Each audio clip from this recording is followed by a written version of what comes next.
नमस्कार मित्रांनो, दिव्यांग बांधवासाठी अतिशय अशी आनंदाची बातमी आहे. कारण की काय माहितीये का, तुमचं जे पेमेंट पडायचं बाकी होतं मित्रांनो, त्याचं ते काय झालेलं माहितीये का, समाज कल्याणाचं 26 मे 2026 रोजी काय केलेलं, ती प्रोसेस पूर्ण केलेली मित्रांनो. आणि आता ही प्रोसेस पूर्ण झाल्याच्या नंतर तुम्हाला 2-3 दिवसामध्ये काय सांगितलं होतं त्यांनी, पेमेंट पडायला सुरुवात होणार आहे. आता 2-3 दिवसामध्ये तुम्हाला पेमेंट पडायला सुरुवात होईल मित्रांनो. याच्यामध्ये तुमचा तुम्ही UDID कार्ड काढलेला असो किंवा नसो, त्याच्यानंतर तुमच्याकडे फक्त ते दिव्यांग जे कार्ड आहे मित्रांनो, प्रमाणपत्र, ते जरी असेल तरी तुम्हाला काय होणार आहे, पेमेंट पडणार आहे. कारण का, तर बरेच दिव्यांग बांधव असे आहे की त्यांनी ते UDID कार्ड काढलेलं नाही आणि दिव्यांग पोर्टलवर रजिस्ट्रेशन केलेलं नाही, आणि त्या पोर्टलमध्ये बऱ्याच त्रुटी होत्या. त्या गोष्टीमुळे पण त्यांनी काय केलं, सध्या ते स्टॉप करून त्या पोर्टलवाल्यांनी काय केलं, ते सगळं समाज कल्याणला परत एकदा सोपवलेलं आहे, एक 30 सप्टेंबर पर्यंत. तर मग तोपर्यंत तुम्हाला पेमेंट काय होणार, ते कंटिन्यू आता समाज कल्याणात टाकणार मित्रांनो. त्याच्यानंतर मग काय करणार, जे दिव्यांग बांधवाचं स्पेशल पोर्टल आहे त्याच्या माध्यमातून तुम्हाला पेमेंट पडत राहणार आहे.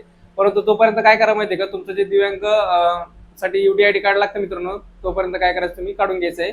त्याच्यानंतर तुम्हाला मग काय होईल, 30 सप्टेंबर नंतर कदाचित तुमचा लाभ बंद होऊ शकतो, किंवा जर तुम्ही त्याच्यानंतर जरी काढलं ते, तर तिथून पुढे तुम्हाला काय होऊ शकते, पगार सुरू होऊ शकते. तर मित्रांनो, व्हिडिओ आवडला असेल तर लाईक, शेअर आणि सबस्क्राईब करायला विसरू नका. आणि जर तुम्हाला जर ही लिंक लागत असेल मित्रांनो, तर कमेंटमध्ये मी काय करतो, त्या पोर्टलची लिंक टाकून देतो, तुम्ही तिथे जाऊन चेक करू शकता.